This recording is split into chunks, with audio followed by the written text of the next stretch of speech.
Hello there, welcome to yet another episode of the 500 Block Crunch mini-series, the podcast series where I, Jason Choi, the host of the Block Crunch podcast, partner with 500 Startups, a global seed stage investor, to talk to some of the most exciting scalability projects in the crypto world today. And if you haven't already, previously I did an episode with 500 Startups venture partner Bonnie Chung, a 30-minute primer on all the major scalability challenges and types of solutions that are in this space today, as well as the framework that investors are using to understand the many projects that are trying to solve the scalability challenge. So definitely check that out. It could be a great refresher if you are an experienced investor or a builder in the space. And if you're a newcomer, it will give you a great macro overview of what's happening in scaling today. But in today's episode, we are diving into the details. In fact, we're talking to one project that 500 Startups has invested in. And the project I'm talking about is Solana, a new architecture for a high-performance blockchain that promises up to 710,000 transactions per second. And to put this into perspective, the Nasdaq offers around 500,000 transactions per second, whereas the Google ad network handles around 350,000. So this is definitely a very ambitious project. And I'm really excited to have co-founder Anatoly Yakovenko here to talk to us more about Solana. And Anatoly has a very impressive resume as well. In fact, previously he spent 12 years at Qualcomm, Mesosphere, and Dropbox, and holds multiple patents in his name during his time at Qualcomm as well, including some for high-performance operating systems. And do note that part of this interview does get pretty technical, given that this is a highly technical and complicated project, but at the end we do focus on more of the strategic and business side, so if you're more interested in that, definitely stick around till the end. But the most exciting part of the project to me personally is something they're implementing called proof of history, which essentially is a stripped down version of a blockchain that represents a decentralized clock. But before we get started, I wanted to give a quick shout out to our friends over at Global Coin Research, who produce one of the most comprehensive newsletters every week covering all things crypto in Asia. And if there's one thing that I realized after coming back to Asia, it's the fact that a lot of exciting developments and teams here are not really covered by Western media. So if you want to stay abreast of the industry as well as stay ahead of the market, then Global Coin Research really is one of the best newsletters that you can subscribe to. And you can find them at globalcoinresearch.substack.com, or you can simply Google Joyce and Global Coin Research. So without further ado, let's dive right in. This is a worldwide phenomenon. Well, just to start us off, can you maybe give us a 1-minute spiel of what Solana is and how you came upon the idea? Solana is a high-performance blockchain. What that really means, it's a permissionless global operating system. So anyone can participate in any of its functions with a self-generated key pair. So it's completely open, totally decentralized. And the challenge there, given those constraints, is how do we make it fast? So we have a really unique architecture based around the idea of encoding passage of time as data. And that's what we're doing to make things go as fast as possible. When you set out to design a high throughput blockchain like Solana, what were the biggest issues or bottlenecks that you wanted to solve? Well, if you look at Ethereum and Bitcoin, these systems can do about 7 transactions per second. And this is really where I think the promise of blockchain kind of stumbled, is we had all this hype and all these people, all this excitement around the technology. But as soon as somebody built anything remotely popular, like CryptoKitties, the systems fell over. So I think, every challenge is an opportunity, and this is where we come in. We see that this technology has lots of promise to solve a lot of problems in the world, to make things cheaper for everyone. And we want to kind of bring it to life. So let's move on to the actual protocol design itself. According to your white paper, there are 3 essential critical technical components to Solana. 1 being something called proof of history, 2 being your specific implementation of proof of stake, as well as finally proof of replication. So let's start to break those down one by one, starting with proof of history. Proof of history is it's a simple idea. Basically, it's a way to encode passage of time as data, and you can almost think of it as a water clock. So we have this cryptographically generated data structure. And as this data structure grows, you can use some math to figure out how much time it took to generate it. And when you start encoding messages into the structure, you can cryptographically tie them to a particular part in the structure. So if you think of it as a water clock, as water's rising, you start marking on the clock where things happened. And all this happens before we come to consensus in this decentralized global platform. So because this occurs before we actually have to come to agreement, we have a source of time before agreement, and then we can leverage that for performance optimizations. In a very high level, what we're doing is we're adding a clock to distributed, decentralized, permissionless network like Bitcoin. And for folks who might be looking for a more simplistic explanation of what proof of history is, it's essentially a way for us to order transactions. So imagine that you took a photo of yourself holding up yesterday's copy of the New York Times with the date printed on the cover.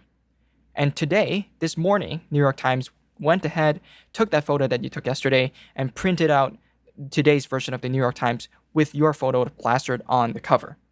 So people who pick up that copy, people who pick up today's copy of the New York Times and sees your photo that you took yesterday, will know two things. Number one, that the photo you've taken was taken before today's New York Times was printed, because otherwise they couldn't have printed it, of course. But also they will know number two, which is that the photo was taken after yesterday's version of the New York Times was printed. Otherwise, you couldn't have held it up in the photo. So that way, it gives you a way to figure out when you took that photo in relation to other events. And that essentially is the spirit of proof of history. And for the more technical folks, the way that Solana does this on their actual blockchain is to hash information from, say, transaction 1 and put it into transaction 2, hash that, and then put it into transaction 3, and so on and so on. So that every single transaction essentially contains information about their position in relation to other transactions. And this is actually not unlike what miners do on the Bitcoin blockchain when they hash the previous block header and put it as part of the current block header as they mine the current block. Yeah, so there's these things are called verifiable delay functions. I didn't invent them.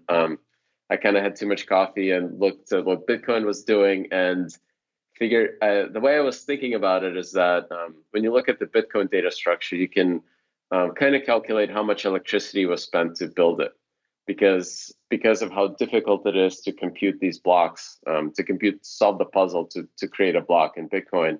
You need to use a lot of electricity and a lot of cores, a lot of ASICs. So that is a physical limit, and it's really cool that it's a limit based in real world physics. And I was trying to figure out what other kinds of limits are there. There's speed of light, and then it finally hit me. We can also use time. And how we can actually get to time is using the same technique as the same kind of mathematical operation that Bitcoin does to solve its puzzle. This is a pre-image resistant hash function that's called SHA-256. And a hash function is a way to kind of get a unique identifier for our arbitrary data. So you have any amount of bits and you throw into this hash function and it spits out a constant number of bits. And this constant number is large enough such that the probability of a collision is not infinitesimally small. It would take millions of universe ages for you to have a collision. So because of this, we can start looping this function and create this data structure that's this continuous set of hashes. That goes on as fast as a single CPU core, a single thread. So really only one computer in the world is doing this at a time can generate. And once you have this this data structure that's generated in real time, you can then start using it as a clock. And that's kind of how things came together from there. I also know that the Solana network is broken down into leaders and verifiers. So can you describe the dynamic between them and maybe how the leaders are selected? So in our approach, every node in the network does all the work, basically. They just replicate what everybody else is doing, and then they kind of sign the result. So leader is really no different than a validator. They just happen to be the node that is appending to this clock for that moment in time. And in a proof of work system like Bitcoin, you can think of a leader as the block that won the puzzle. So there's some permissionless way, some decentralized way to select this leader in Bitcoin, and it's based on how fast I can compute and solve this puzzle, and I get to do the appending.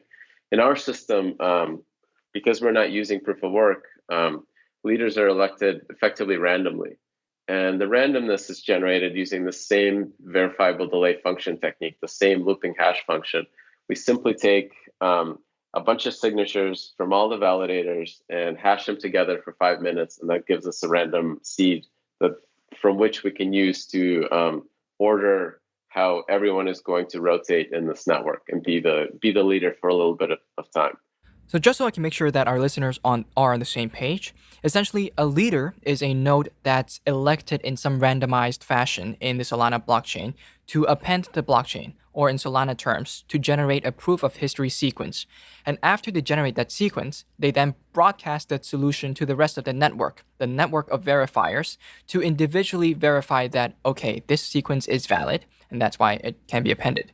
So it's not unlike the Bitcoin blockchain, wherein the miner who completes the proof of work puzzle first basically gets to mine that new block, and then they broadcast that solution to the new block to the rest of the network for validation, right?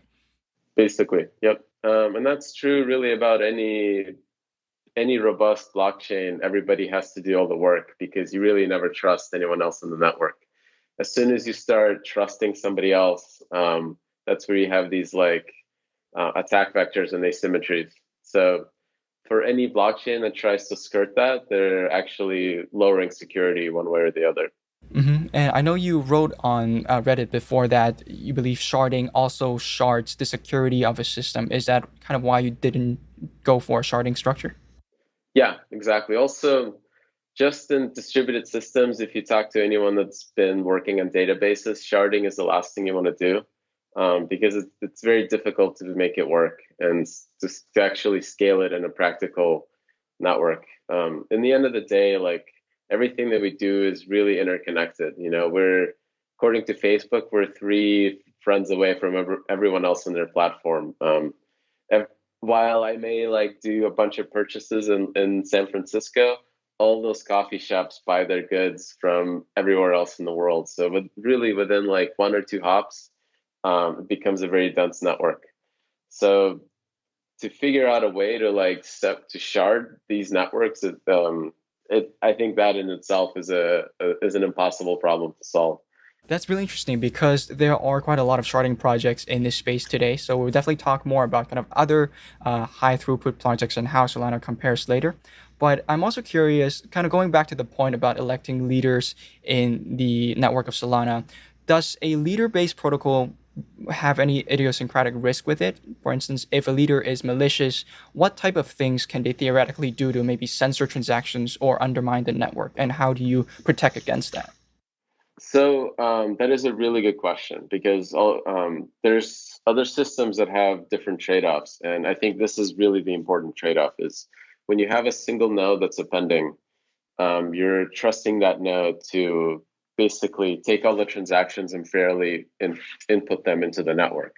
So for the duration that they're the leader, they can actually censor any transaction. So if you look at a hash graph or a logical clock solution, their approach is that a super majority of the network observes a message and timestamps it. And when you get this super majority timestamp, you can then use the median timestamp, and that is the final order. And that is more censorship resistant, but it's obviously slower because every message has to travel to the super majority of the network before it's timestamped and then orders decided, and then you can compute the final result. So because of that, the lag is much larger. You have slower finality and lower throughput. So for us, we're kind of picking performance first and solving all the other problems later. So how we're dealing with censorship is by simply rotating the leaders fast enough.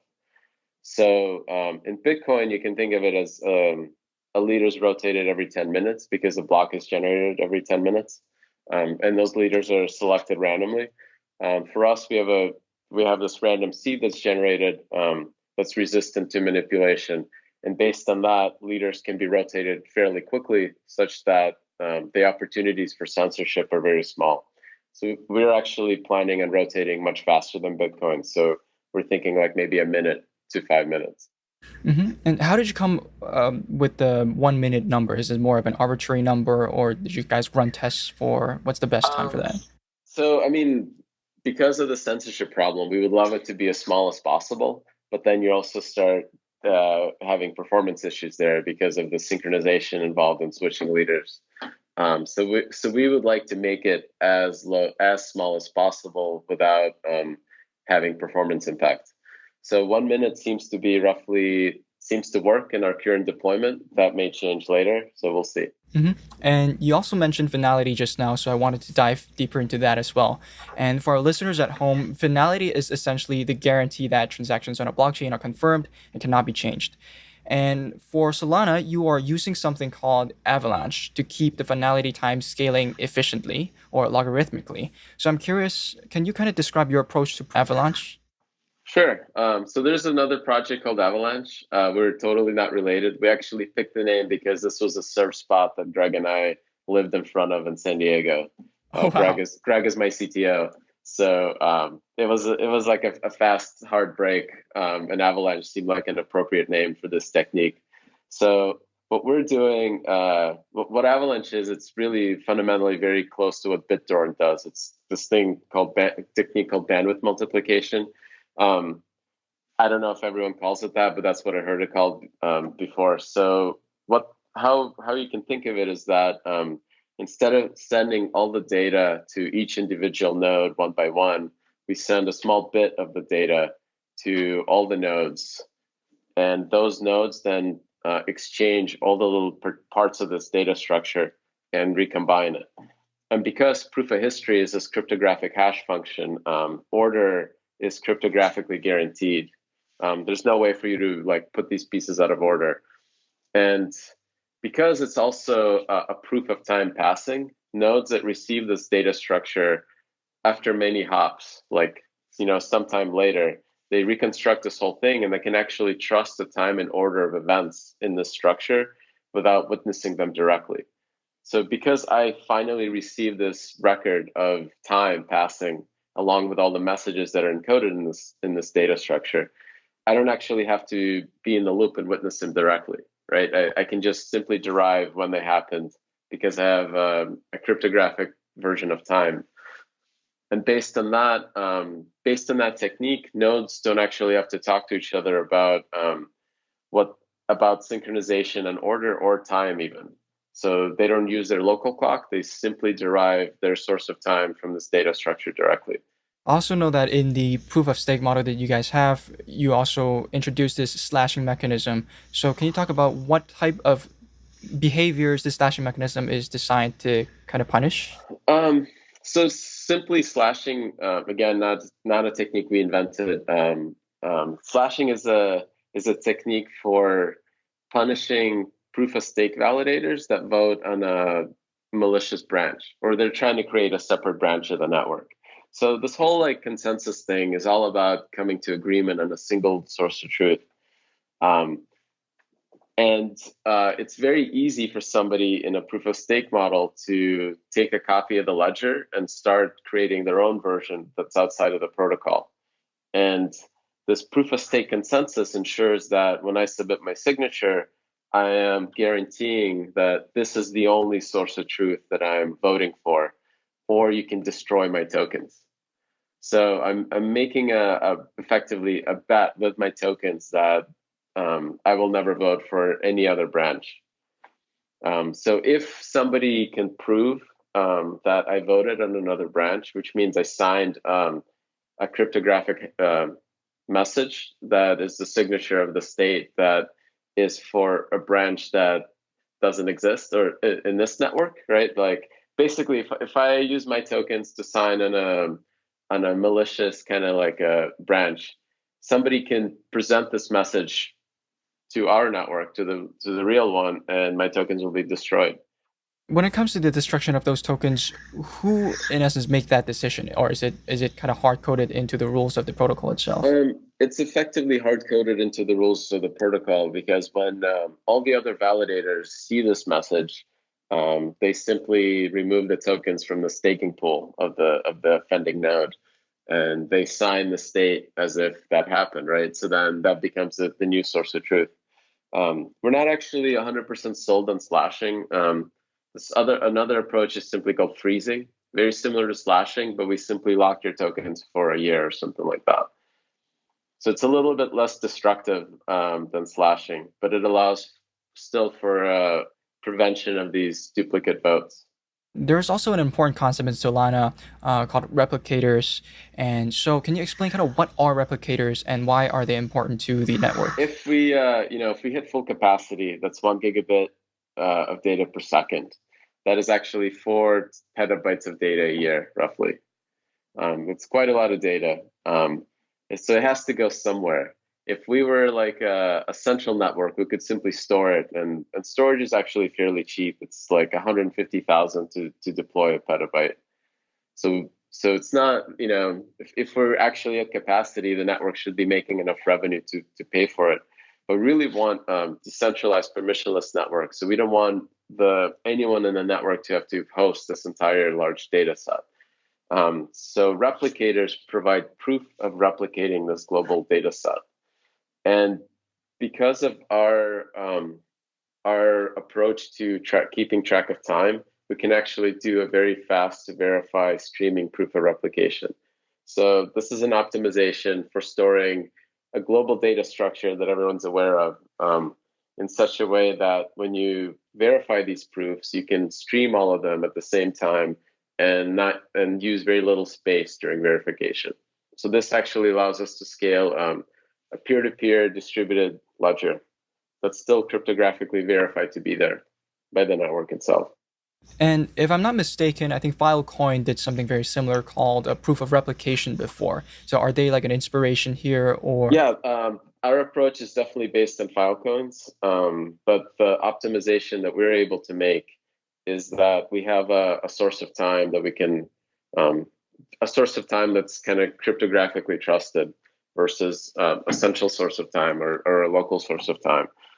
So because of the source of time, we can, instead of reconstructing the proof every time we need to prove that this data still exists, we can simply sample this data structure faster than it takes to reconstruct the proof.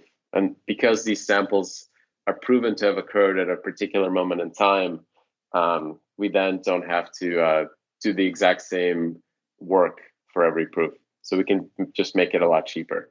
For sure. And to kind of close this off, I'd like to touch on more of the strategy side of things as well.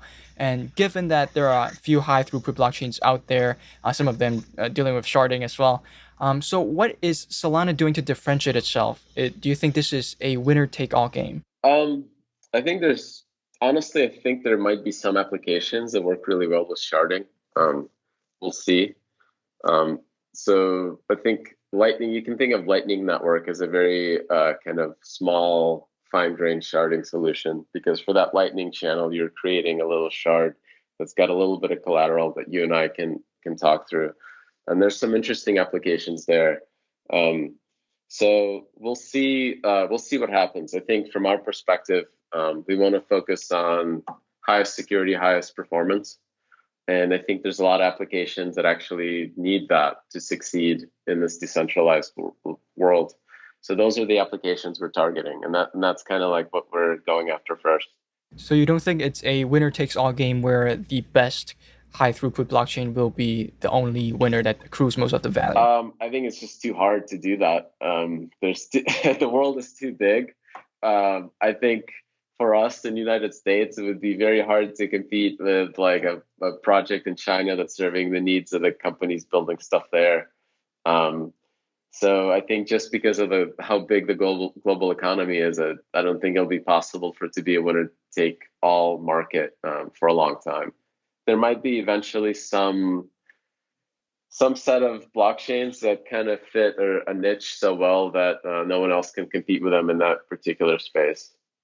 And I know you also recently launched a multi-node testnet for Solana. So can you talk a bit about that, as well as any other milestones or exciting partnerships that you have lined up? So let's see. The first line of code was written in like February, and this was Apache 2.0 open source code, and we rapidly progressed to like a multi-node network that can stand up and demonstrate high throughput by end of July. So that was a lot of work, and we're really proud of that. We can So our performance deployment can do 100,000 transactions per second steady state without falling over. Um, there's still a lot of work to get to full 700,000, but this demonstrates kind of all the really, the nitty gritty details of getting Avalanche to work, which means that in that network we only have 800 megabit uplink between nodes, and it's actually processing, if you add up all the data, like 20 gigabits of data per second. So this bandwidth multiplication technique works, and we're actually able to do this awesome throughput. So really proud of that. And there's a public testnet. So we're not Byzantine fault tolerant yet. There's actually no consensus. It's a static leader. So you're welcome to go download our code. There's very obvious ways to knock it down. And if you do so, post a pull request on GitHub. It's totally open source. We'll send you a t-shirt. So that's basically where we're at. And we have partnerships lined up, like Helium, you mentioned, Frank, before. So they're an IoT blockchain project that's processing basically radio information, like from geolocated sensors. And they have very cool applications where I think we can actually offer a lot of help, because we can process a lot of this data in a decentralized way for them. And finally, for people who want to get involved as either investors or validators, what can they do? Please jump in our Telegram or GitHub and engage with us. And we love engineers. We love people that poke at our code and find bugs. We've been totally open and open source. So we feel that being as open as we can about how we're building the technology is fundamentally important to building a decentralized platform, because we want the folks that are running these nodes to trust the code. And the only way to do that is to be open about the whole development process from start to finish. Yeah, for sure. Well, with that being said, thank you so much for coming on to the show. And that wraps up another episode of the 500 Block Crunch mini-series. And in the upcoming episodes, we'll be talking to more founders of promising scalability projects or high throughput blockchain projects in crypto, and we'll try to explain some of these more technical concepts within 30-minute episodes. So hopefully this has been of value to you. If you want to continue learning more about what's at the bleeding edge of scalability, then definitely subscribe to this podcast and give us a 5-star rating if you think we deserved it. And as always, I've been your host, Jason Choi. You can follow me or contact me on Twitter at Mr. Jason Choi and alert me of any interesting projects that you might want me to talk to. And with that being said, I hope to see you next week.